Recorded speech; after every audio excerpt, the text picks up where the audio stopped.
Bonjour mesdames et messieurs, je suis de retour ici sur les réseaux sociaux, plus particulièrement sur YouTube pour parler avec mes amis qui me suivent depuis bientôt 2 ou 3 semaines.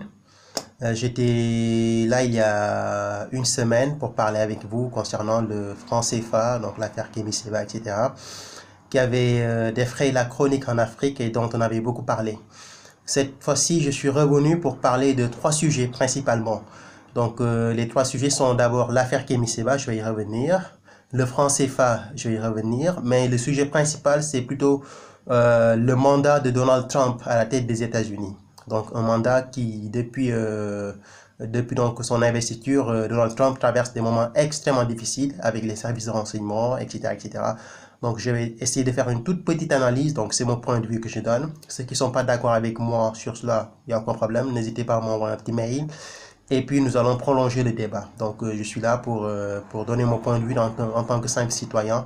Et s'il y a des erreurs, évidemment, il faut toujours qu'on en discute de manière correcte, civilisée et respectueuse pour essayer de faire avancer les choses, de faire bouger les lignes. Donc, cette fois-ci, j'ai 3 sujets sur lesquels je vais discuter, mais ça va pas être très long parce que c'est les réseaux sociaux, donc c'est une vidéo qui va pas durer longtemps parce que sinon les gens n'auront pas le temps de tout regarder. Il faut juste qu'on essaye de résumer en quelque sorte notre discussion pour essayer de faire en sorte que les gens puissent la regarder jusqu'à la fin et qu'ils puissent à la fin de cette vidéo envoyer leurs commentaires sur YouTube ou bien par mail, etc. Donc, j'ai été là la semaine dernière pour parler de l'affaire Kémy Séba, qui a défrayé une grosse chronique en Afrique et un peu partout dans le monde. Donc, il y a beaucoup de médias qui se sont intéressés sur cette affaire. Je rappelle que Kémy Séba, c'est un activiste panafricain qui vit à Dakar, et puis qui avait été interpellé par les services par la justice sénégalaise, donc qui l'accuse, qui l'interpelle pour avoir brûlé un billet de banque. Donc c'était son problème. Il avait brûlé un billet de banque de, je pense, 5000 francs CFA, si je ne me trompe pas. Et puis il y avait pas mal de mouvements nationalistes panafricains, de jeunes panafricains, qui sont ralliés derrière lui pour lui apporter leur soutien. Moi, j'avais dit dans ma vidéo que le geste de Kémy Séba est un geste que je ne cautionne pas. Ça m'a valu des torrents d'insultes et d'injures sur les réseaux sociaux. Il y a beaucoup qui m'avaient insulté. Mais je pense qu'on est dans une démocratie. C'est ma vidéo à moi. J'aurais pu filtrer les commentaires ou bien les bloquer, mais je ne le fais pas parce que pour moi, cela n'a rien à voir avec la démocratie. Moi, je suis quelqu'un de très ouvert d'esprit. J'ai mes arguments, je les défends. Et quand je les défends avec honneur et avec courage. Donc, je reste campé sur ma position. Le geste de Kémy Séba, pour moi, c'est un geste que je ne salue pas, que je désapprouve totalement.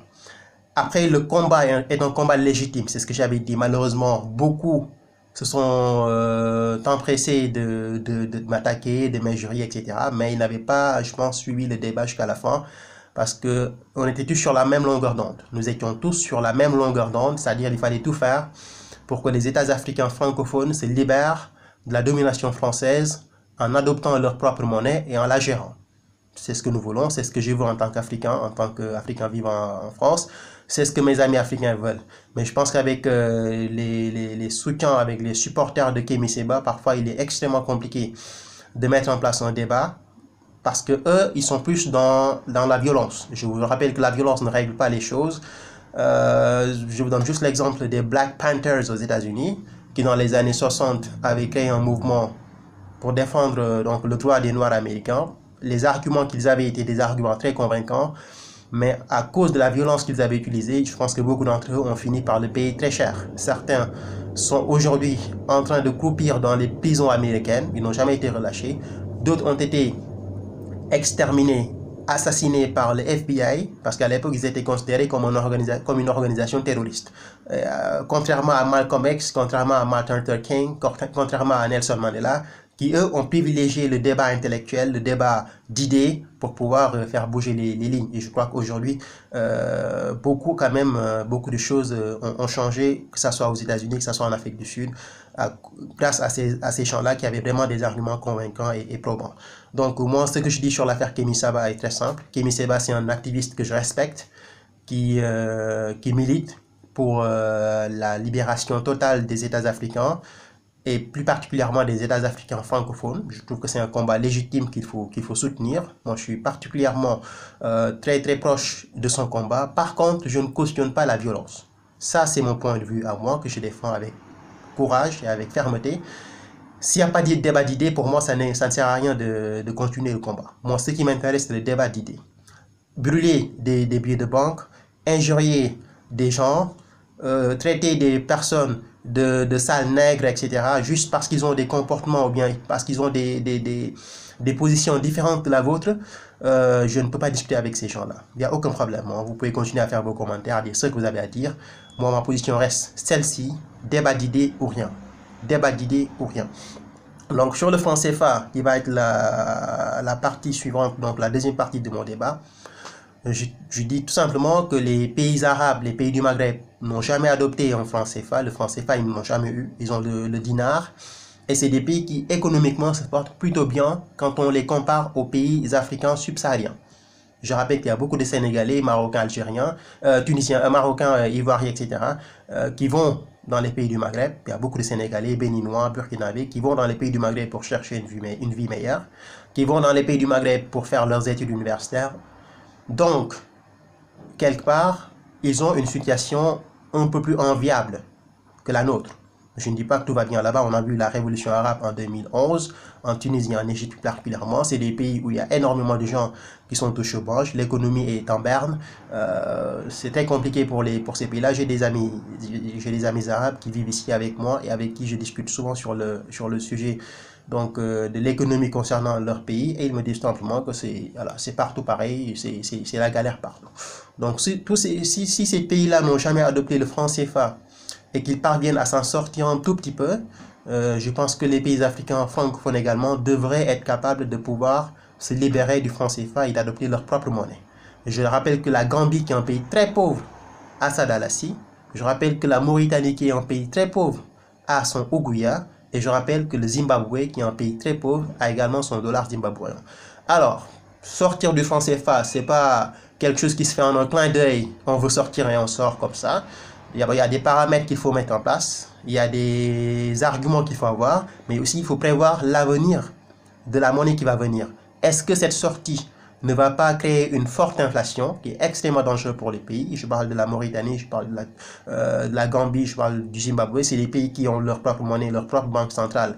Mais quand vous prenez 10 000 francs français et vous les amenez dans ces pays-là, c'est énorme. C'est énorme.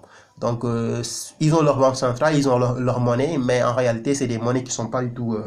qui n'ont pas beaucoup de valeur. Et je pense qu'aujourd'hui, ce dont les pays africains ont besoin, c'est d'avoir une monnaie qui leur appartient, mais d'avoir également une monnaie qui soit une monnaie qui ait une valeur. Pardon. Je pense que c'est le plus important.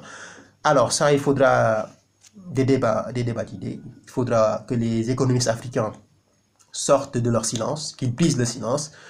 Certains l'ont déjà fait, il y a pas mal de littérature sur le sujet, mais je pense qu'il y reste encore à sensibiliser les Africains. Il faut qu'il y ait des débats dans les chaînes de télévision africaines, à la radio, à la télé, pour que les gens sachent exactement ce qui est en train de se jouer et qu'on leur explique ça, s'il le faut, dans leur langue maternelle pour qu'ils puissent comprendre ce qui se passe réellement. Moi, je suis de tout cœur avec la sortie du franc CFA et que les États africains aient leur propre monnaie. Là, on n'en discute pas, mais je préfère que ça se fasse avec débat et avec un débat d'idées qui puisse vraiment nous permettre de comprendre exactement les tenants et les aboutissants de cette affaire, comprendre également que la monnaie qui va venir doit nous permettre de survivre économiquement et de ne plus dépendre des colons, parce qu'aujourd'hui on est toujours dans un contexte colonial dirigé par la France, ce qui n'est pas le cas de l'Afrique anglophone, ce qui n'est pas le cas du Maghreb, et peut-être même de l'Afrique lusophone, hein. Je parle de la Guinée-Conakry et de la Guinée-Bissau, je parle des pays comme Mozambique, de l'Angola, etc., qui ont été colonisés par le Portugal. Donc ça, c'est mon point de vue par rapport à la question. On peut être d'accord avec moi, on peut ne pas être d'accord avec moi. L'essentiel, c'est que le débat puisse être posé. Chacun apporte sa pierre à l'édifice. On essaye d'aller de l'avant. Je pense que ce dont l'Afrique a besoin aujourd'hui, c'est cela. Mais pas des gens qui insultent, ou qui brûlent, ou qui cassent. Parce qu'au bout du compte, on finit par on finit par ne plus avoir des soutiens, parce qu'on est perçu, ou bien on sera perçu comme une organisation terroriste. on est perçu comme des gens extrêmement violents, alors qu'au fond, on a des idées et des arguments convaincants pour faire changer les choses. Je pense que c'est de cela dont l'Afrique, les Africains ont besoin. C'est ce dont les Africains ont besoin. Et je pense que je vais m'en arrêter là, sur ce sujet-là. Après, si le débat évolue, évidemment, on reviendra pour parler d'autres choses. Mais pour l'instant, ma position est claire. Il faut sortir du franc CFA. Il faut également éviter un débat qui va être posé par des arguments qui ne sont pas du tout des arguments convaincants, ou bien un débat qui va être entaché de violence. La violence, ce n'est pas ce dont les Africains ont besoin. Alors, le sujet principal d'aujourd'hui, c'est concernant le mandat de Donald Trump. Donald J. Trump qui est au pouvoir depuis janvier dernier, donc il a été investi, si je ne me trompe pas, le 20 janvier dernier, à la tête de la Maison-Blanche. Donc avant son arrivée à la Maison-Blanche, déjà, il y avait énormément de débats à la télé, à la radio, que ce mec qui est un milliardaire comme Trump, qui ne sait même pas parler correctement, qui ne respecte pas les gens, qui est raciste, ne doit pas diriger l'Amérique.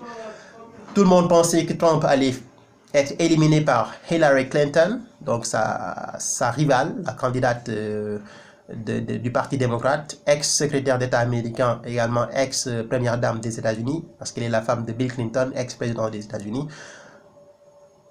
Trump a finalement remporté les élections américaines en novembre dernier, et il a été élu président des États-Unis.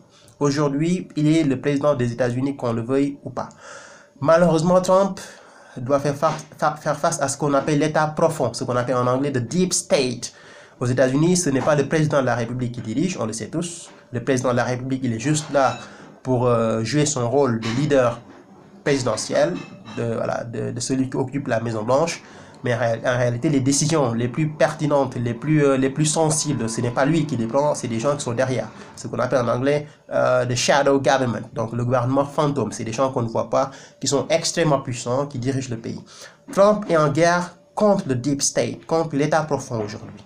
Si vous voyez un peu l'évolution de la situation depuis l'arrivée de Trump, vous vous rendez compte qu'il y a des gens qui sont derrière et qui sont en train de tout faire pour que Trump capitule, pour que Trump cesse d'être le président des États-Unis. D'ailleurs, déjà, on l'accuse d'être très proche de la Russie.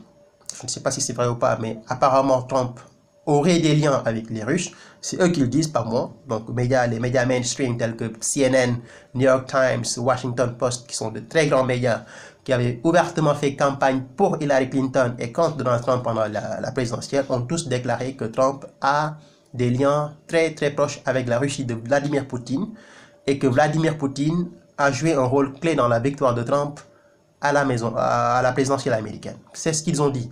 J'ai lu pas mal d'articles là-dessus, mais j'essaie de faire très attention parce que derrière les arguments de CNN, derrière les arguments de New York Times, derrière les arguments de Washington Post, et j'en passe, hein, il y a énormément de propagande.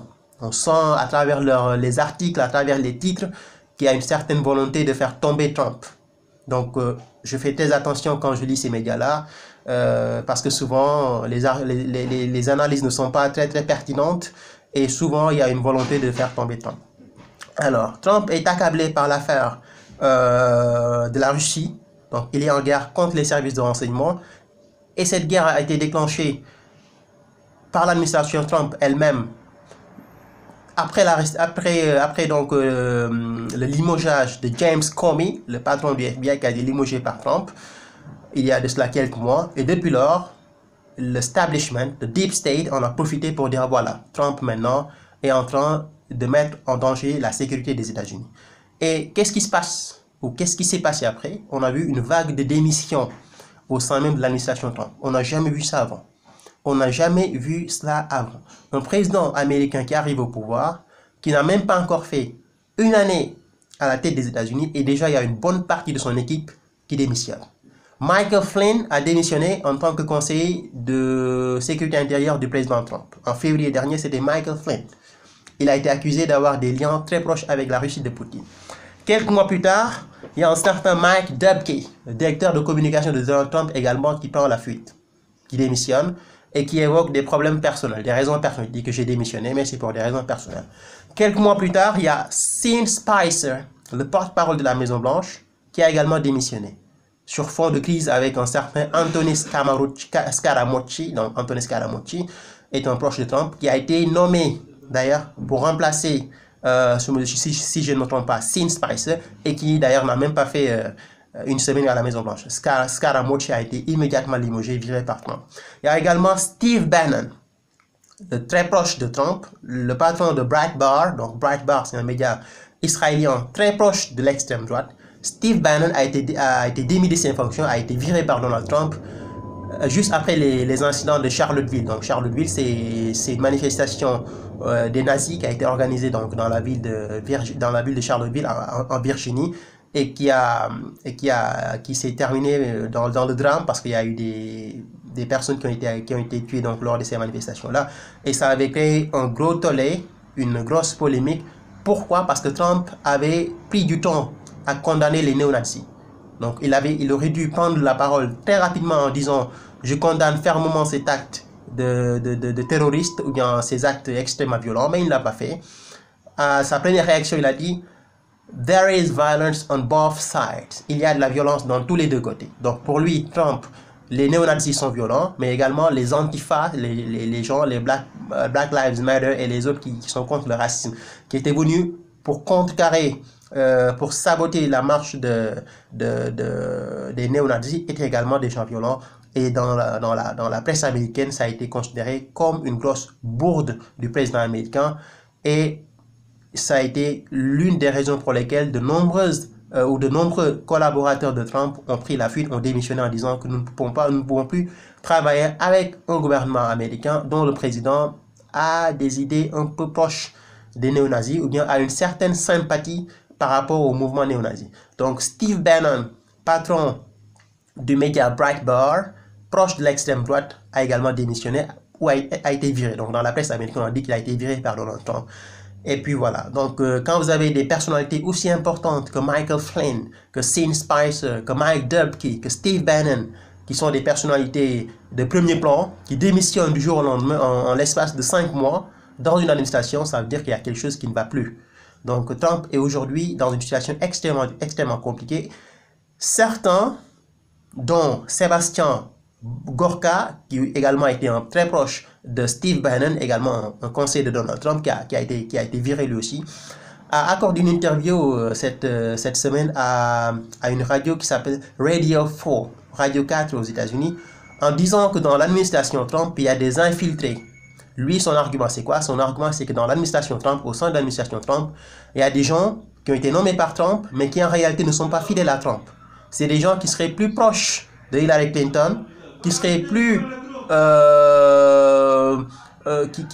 qui souhaiteraient travailler avec Hillary Clinton, mais en aucun cas avec Donald Trump. Donc lui, il dénonce une vague d'infiltrés, de gens qui sont dans l'administration Trump, mais qui en réalité ne sont pas de vrais proches de Trump. Ils sont là juste pour lui mettre les bâtons dans les roues, pour faire en sorte que sa politique soit en échec, parce qu'à chaque fois que Trump est en train d'avancer, ils lui mettent les bâtons dans les roues en démissionnant, et les démissions ont une très mauvaise image, donnent une très mauvaise image donc de l'administration Trump. Et la semaine dernière, je me rappelle, il y avait Rex Tillerson, le secrétaire d'État américain, qui avait accordé une interview à Fox News, et à la fin de l'interview, on lui posait des questions sur les attentats, sur les événements de Charlottesville, et il avait dit « The president speaks for himself ». The president speaks for himself. Le président parle pour lui-même. Et cette phrase a été utilisée par tous les grands médias américains, New York Times, BBC, ABC News, MSNBC, etc., CNN, pour dire qu'il y a une division maintenant au sein de l'administration Trump entre le secrétaire d'État américain Rex Tillerson et le président Trump, qui n'ont même plus le même langage. Donc tout est bon pour diviser les gens, tout est bon pour faire en sorte que l'administration Trump soit une administration extrêmement divisée, pour montrer au reste du monde, et particulièrement aux Américains, que nous n'avons pas le gouvernement qu'il nous faut, et à partir de ce moment-là, ils peuvent déclencher les articles qui peuvent permettre de destituer le président américain. Aujourd'hui, c'est une thèse qui est très très utilisée par les grands politiques américains, les hommes politiques américains, qui disent qu'il faut destituer Trump, ce qu'on appelle aux États-Unis impeachment. Impeachment, c'est ça, c'est une procédure de destitution du président américain, et qui actuellement est en train d'être envisagée par une certaine partie, par une certaine classe américaine, une certaine partie de la classe américaine, qui disent que Trump ne peut pas être le président des États-Unis, et dans ce cas, il faut le destituer. Donc Trump est actuellement dans une situation extrêmement importante, extrêmement grave, pardon, et certains se posent d'ailleurs la question de savoir s'il pourra même finir son mandat. Ça, c'est une hypothèse qui est aujourd'hui sur la table. Est-ce que Trump peut finir son mandat en tant que président des États-Unis? Déjà, le premier mandat, on n'est pas sûr qu'il le terminera. Je ne parle même pas du second mandat. Donc, beaucoup aujourd'hui se posent des questions sur l'avenir de Trump. Alors, sur cela, il y a Tony Schwartz, un co-éditeur, un co-auteur d'un livre qui s'appelle Art of the Deal, qui a été écrit en collaboration avec Trump dans les années 80 et qui avait connu un grand succès. Il a été invité par CNN et lui, il dit que Trump va démissionner très bientôt. Il dit même qu'il y a de très fortes chances que Trump démissionne avant l'automne. C'est lui qui le dit, c'est pas moi. Il dit que Trump ne peut plus continuer à gérer l'Amérique, ne peut plus continuer à diriger l'Amérique. Et d'après les informations qu'il a, il est fort probable que Trump démissionne très prochainement. Mais ça sont les arguments de Tony Schwartz. C'est Tony Schwartz qui le dit et qui est très proche de Trump parce qu'il a déjà coécrit un livre avec lui intitulé Art of the Deal dans les années 80 et qui avait connu un très grand succès. Donc Schwartz nous apprend que Trump pourrait démissionner très bientôt, peut-être même d'ici l'automne. Donc pour l'instant, on reste très prudent. On va voir si cela va se produire ou pas. Et d'autres prédisent même un assassinat politique. Ce n'est pas moi qui le dis, il y a Phil Mudd, donc j'ai tout noté ici parce que je travaille un peu sur ces sujets-là, mais pour que le débat soit intéressant, il faut tout noter pour qu'on puisse avoir le fil des choses, pour ne pas dire du n'importe quoi. Phil Mudd a été invité par CNN il n'y a pas longtemps, et Phil Mudd disait « The government will kill this guy ». C'est ce qu'il dit. C'était la phrase qu'il avait prononcée. « The government will kill this guy ». Le gouvernement tuera ce gars. Donc quand il parle du gouvernement, il ne parle pas du gouvernement qui est dirigé par Trump, pas du tout. Il parle du gouvernement américain, de ce que j'ai appelé au début de cette émission, the deep state, l'état profond. L'Amérique est un pays qui est extrêmement différent sur le plan politique de la France, des États-Unis, de la France, des autres pays africains. C'est un état dirigé par un autre état. Donc l'état américain, Trump est là en tant que président des États-Unis, mais il y a des gens qui sont derrière Trump, qui sont plus puissants que Trump sur le plan financier, qui sont plus puissants que Trump sur le plan politique. Les décisions de ces gens-là comptent beaucoup plus pour Trump, pour les Américains que pour Trump. Il y a the Council of Foreign Relations, où vous avez les ténors de la politique américaine qui sont là-bas. Trump pourrait être assassiné, c'est ce que nous apprend Phil Mudd. Et Phil Mudd a été un ex-agent du FBI. C'est un ex-agent du FBI qui dit que Trump continue à s'entêter dans sa politique de vouloir se détacher donc de la volonté de l'establishment en mettant en place sa propre politique, parce que Trump n'est en train de faire que ce qu'il avait promis aux Américains. Il avait promis aux Américains un pays plus indépendant. Donc, il avait promis aux Américains la fin de l'immigration clandestine. Il avait également prôné un certain rapprochement avec la Russie, et ça, c'est le problème principal de Trump aujourd'hui. Ça, c'est inadmissible pour l'administration américaine de voir une Amérique très proche de la Russie. Pour eux, la Russie, c'est la bête à abattre. Poutine, c'est le danger, c'est le sorcier qu'il faut abattre par tous les moyens. Voir une administration américaine qui vient en disant « je tends la main à la Russie », ça, c'est une déclaration de guerre, c'est une déclaration de guerre que Trump a faite au establishment américain et qu'il est en train de payer très cher. D'ailleurs, au moment où je vous parle, les tensions diplomatiques entre la Russie et les États-Unis sont devenues de plus en plus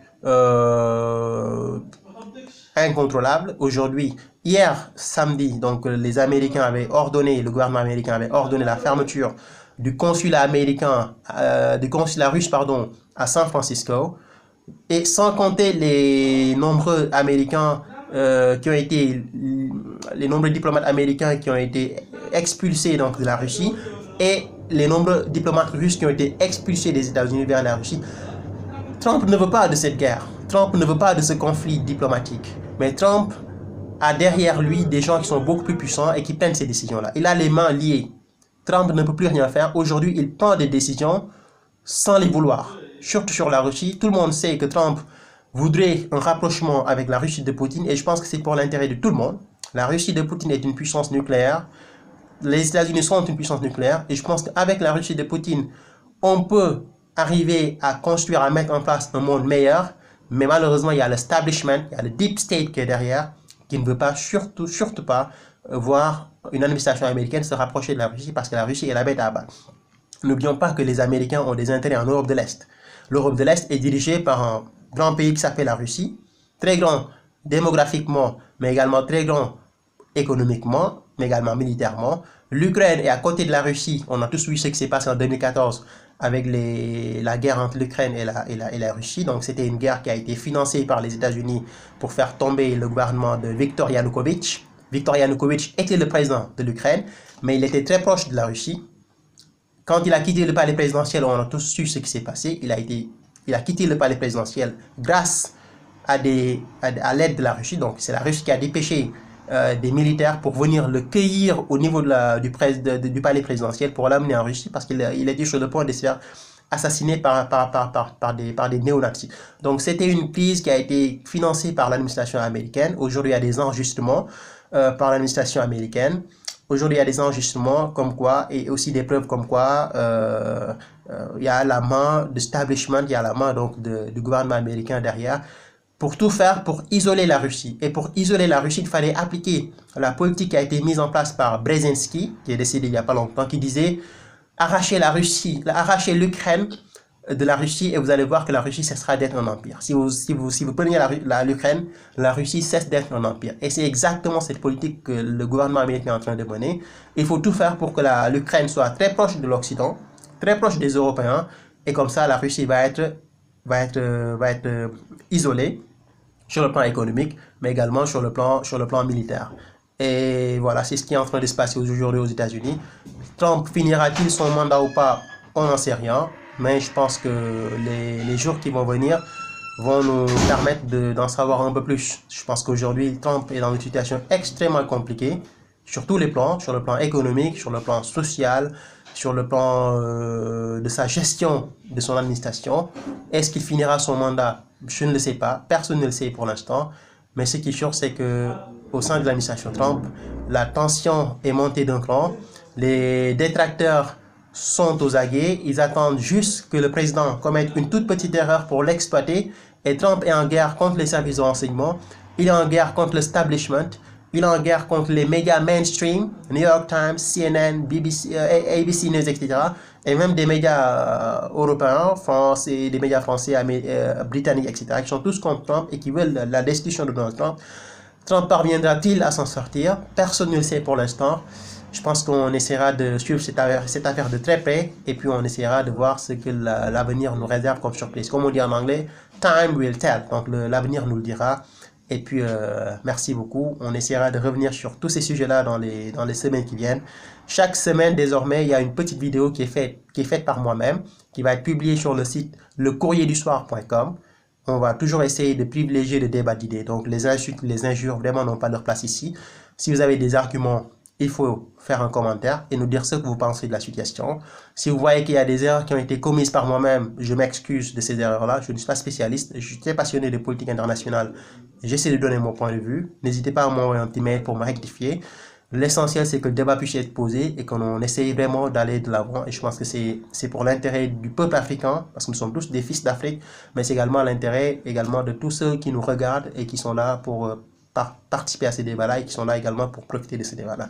Merci infiniment et puis à très bientôt pour une nouvelle vidéo sur ce qui se passe dans le monde. Donc chaque semaine, une nouvelle vidéo sur l'actualité politique internationale. Ça peut être sur l'Afrique, ça peut être sur le Moyen-Orient, ça peut être sur les États-Unis, ça peut être sur l'Europe, sur l'immigration clandestine. On va toujours prendre les sujets d'actualité les plus brûlants. On va les traiter avec sérieux, en essayant toujours d'apporter notre point de vue personnel, mais en essayant également de faire avancer le débat, en évitant autant que faire se peut les agressions verbales, les insultes et les injures, qui en réalité ne nous mènent nulle part. Donc merci beaucoup et à très bientôt. Au revoir.